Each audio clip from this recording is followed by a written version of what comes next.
this is the 11th game of the match, just one game away from halfway.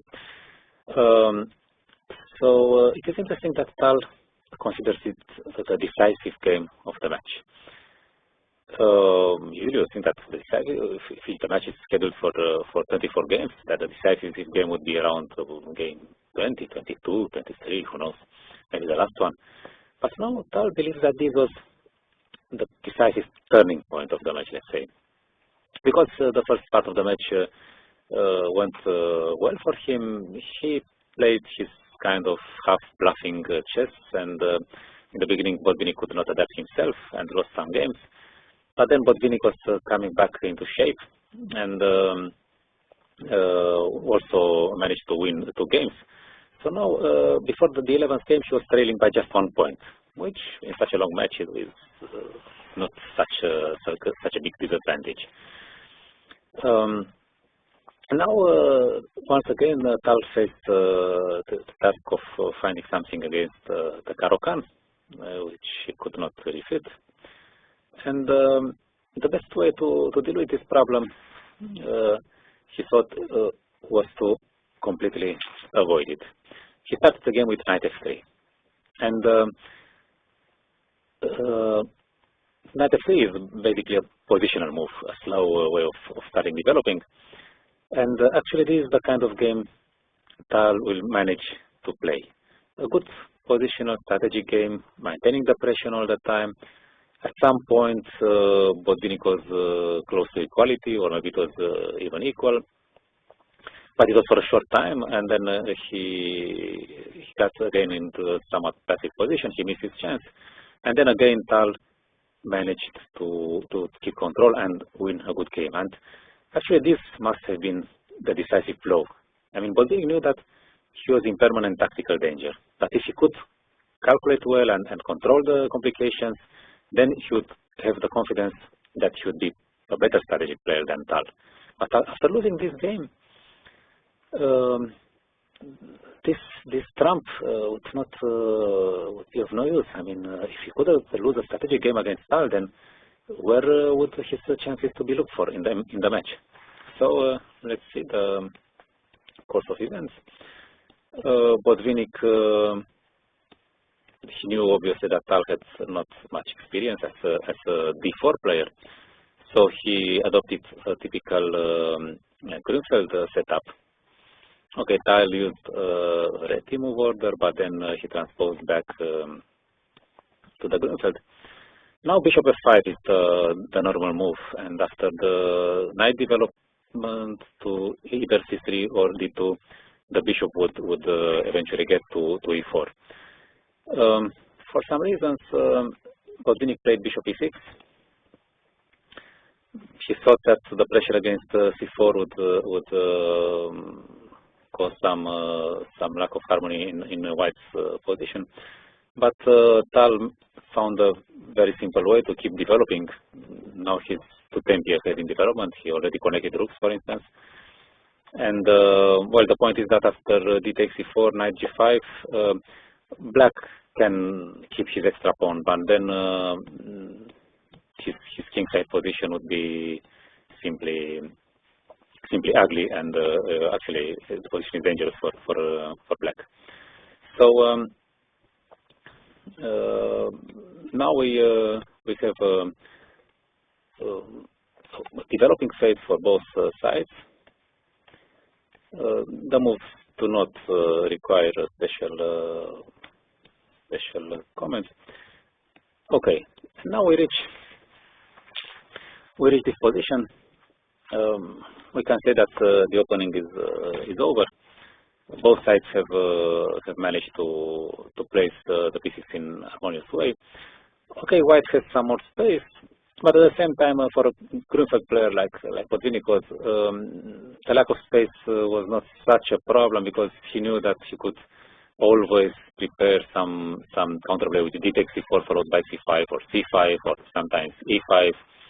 And White's advantage of space could easily turn into some target, let's say, at the central pawns, no? And it's also possible that Botvinnik thought, well, Okay, white is slightly better, but now he's reached the maximum of activity. We both sides have reached the maximum of activity. And now every move that makes presents the risk that it does not improve the position. This is actually the principle of Zugzwang. If your pieces are optimally placed, then any move will just make your position worse, which is some sort of paradoxical. But in a middle game position, it is very difficult to speak about Zugzwang. This aspect is more of a psychological aspect. I mean, Botvinnik was by far more experienced than Tal, and he could have hoped that Tal would not find the best move that would improve the position. And actually, Tal confesses that he considered the move c5 briefly, starting some sort of queenside attack, but then he rightly understood that after this sequence, Black would be ready to play e5, and suddenly Black has a comfortable position. His counterplay in the center is quite strong. And also, one way I wonder what are actually doing all these pieces, decentralized pieces. I mean, why are they placed on central squares if there is nothing going on the C and the D file actually? And then Tal found what I consider one of his best moves in the match, Queen A5. Okay, the move is actually natural when you see it. It puts some pressure on the black position, but actually it's an important moment because it shows that strategy and tactics, small tactics, let's say, like in Capablanca's games, go very well hand in hand together. And what I have in mind, for instance, there is the move Queen C7. If White exchanges queens, then his advantage would almost vanish. I mean, at some point, Black would bring his king closer to the center, maybe play f6, bishop f7, and bring his king to e8, or I don't know. But the king becomes a good defensive piece, and any piece exchange, in fact, favors Black, who has not so much space. But there is some tactical element here. Knight takes e6. The knight not only defends the queen and takes a pawn, but it's also kind of taboo. It's not a bit sacrifice, because if bc, then queen takes a6, and if queen takes c6, then it's even worse. If c takes d5, double attack, fork. Okay, this is already losing for Black.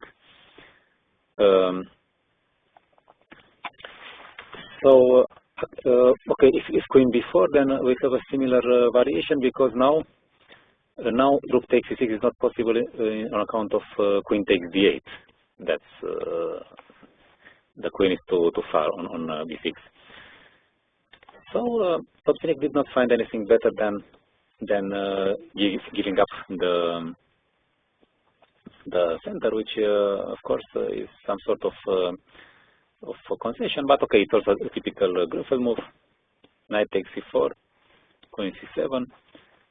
Once again, he's not interested in exchanging queens, and he plays queen e1, another strong move, avoiding the pins along the long diagonal and the d file, and keeping the advantage, the state advantage intact.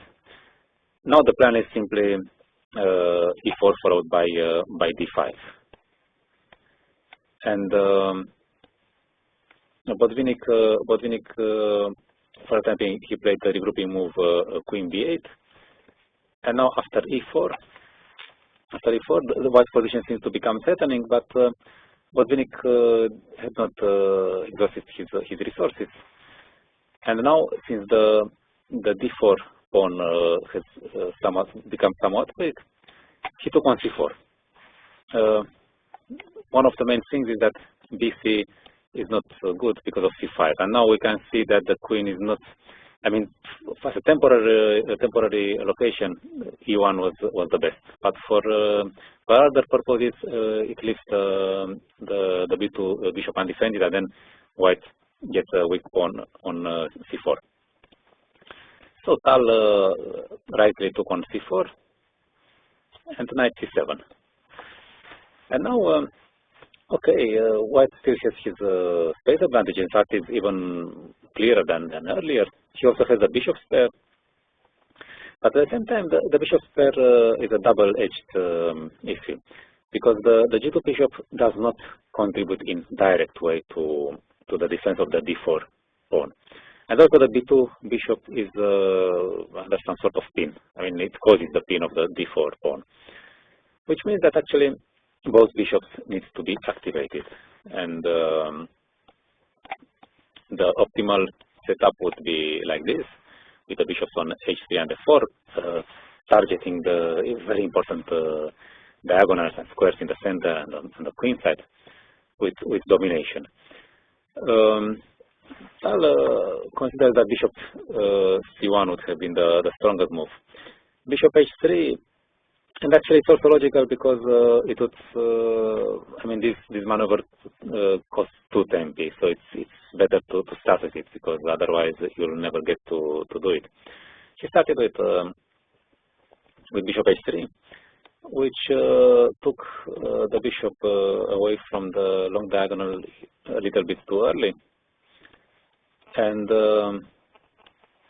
after this regrouping sequence, okay, bishop g5 is better than bishop f4 because it forces the rook to abandon the optimal d8 square. Queen d2, and now with the bishop on h3, he got f5. f5, which is a typical Grünfeld move. You can see that Botvinnik is not playing badly this game. He has clear plans. He wants to get the d5 square for his knight. Actually, it will be not so easy to occupy it because the e6 pawn would require a permanent defense. Well, now f3 would weaken the e3 square. Is not a move you can be proud of.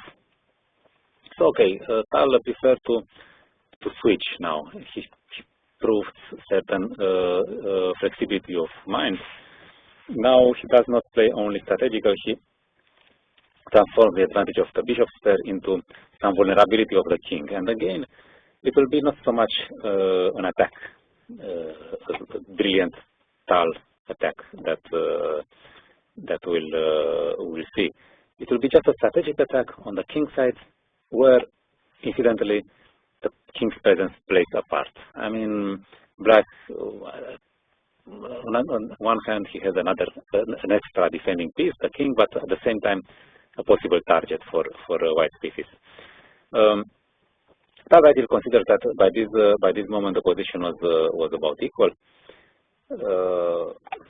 Botvinnik had defended very well. Well, Tal continues to increase his control on dark squares with his move. But actually, this is the critical moment in which Botvinnik somehow hesitated, and he failed to find this equalizing move. He probably shied away because of this, but then he has rook e7, and now okay, Tal gives this long variation, which of course looks very slightly more pleasant for white, but it should be drawn. Why more pleasant? Because in some cases, if all the rooks are exchanged and the white king gets to e4 or e5, then the king's and majority can be more dangerous than the queen's and majority. But this is a long scenario. It's not so easy to exchange all coins or rooks. So actually, this was probably one of the very few moments when Botvinnik could have equalized. But instead, he went like this. Also, he could have played f4 at some point. He didn't try to do it for some reasons. Queen d7, and now okay, finally, Tal admits that the bishop has nothing to do on h3, that he has played it prematurely there, and changes the diagonal.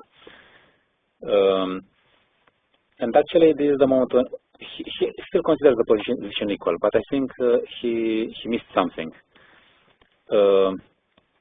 Because in this position, he thinks that rook d5 would have equalized. Because if bishop c4, then rook takes d4, there are general exchanges. White gets the pawn back on e6, and it's a draw. But he probably misses the strong move rook e3. Sorry, not this rook. Rook 1 e3. The point is that black cannot take on d4. If this, then white wins the rook. And it means that after rook 1 e3, white simply maintains his domination. He can play bishop c4, h4, very much as in the game. It would be not an equal position. Botvinnik rightly decides to keep his rook on the king side. But now both opponents were approaching time trouble. I mean, I think they had both less than 10 minutes left for the remaining 8 moves, which by those days standard was meant time trouble. The problem is that now white's position is very easy to play. King g7 looks like a consolidating move, but okay, now after h5, black has the problem: should he allow h6 or h takes g6 or live with this permanent threat all the time? It's not easy to understand what to do, and so he decided to clear the things on the king side, rook h4, and now Tal recommends h6. This way the king would be a useful defending piece, but I'm not so sure, because after rook e4, over defending d4, followed by rook takes h5, rook g4, bishop d3, somehow the weakness of the light squares is very, very annoying, and the knight has to stand on c7 to over defend d6. That's a problem. It cannot participate in very effective way to the defense. So okay, Botvinnik makes his move, which seems to lose to tame piece, but at the same time, what could black do? I mean, imagine he had played queen d6, e7, queen e7, d6. It would have been the same. I mean, there was not much constructive to be done with black. This is also partly because, when it happens between two strong players, the feeling is that, well, starting with one moment, that player played such hard to understand moves. And it's not like this. It's that the previous phase was better played strategically by the other player. And then when the time came for a direct confrontation, the other player was, from positional point of view, not prepared to meet the threat. So any move you would make, like Kara said, in bad positions, all the moves are bad. So it's not that Botvinnik played badly this part of the game. It was simply that Charles had outplayed him before, strategically. And now he's just doing the harvest of it. Rook g7, rook e5, very natural attacking move. White makes no effort to attack. Now he prepares a new regrouping with rook h6, knight f6, rook h6. And now, according to Tal, queen d6 is the decisive mistake. It was the 40th move. He recommends knight d7 with some chances to save the game. It's interesting that when I heard that this is the decisive mistake, I thought, well, maybe there is some trick, some combination. But no, it was some positional element. After this, black cannot avoid the exchange of one rook, and after that, his defense would be much more difficult. So almost impossible to carry out. So it means that Tal by this stage was thinking only in positional terms, strategic terms, which is quite interesting. And okay, the game went like this. This exchange was carried out. Now we see that with his pieces masked on this wing, black has problems defending the queen side. Knight c7, but then queen c7. Again, if he plays this, then queen a7 is very, very annoying. Instead he preferred queen f3 with some sort of counterplay, but it doesn't really work. This king h8. If rook g7, then this is finally some tactics, but not really. I mean, the attack was purely positional. It was nothing really. So after this forced maneuver, Tal simply won material in the queen ending, and he managed to win it and to make the gap, make it back by 2 points. And as I said, more importantly, to to undermine Botvinnik's confidence that he could be better strategically than Tal. So this was really the decisive game, a convincing game. He convinced everybody, himself, Tal, and the public, that he could beat Botvinnik by normal means.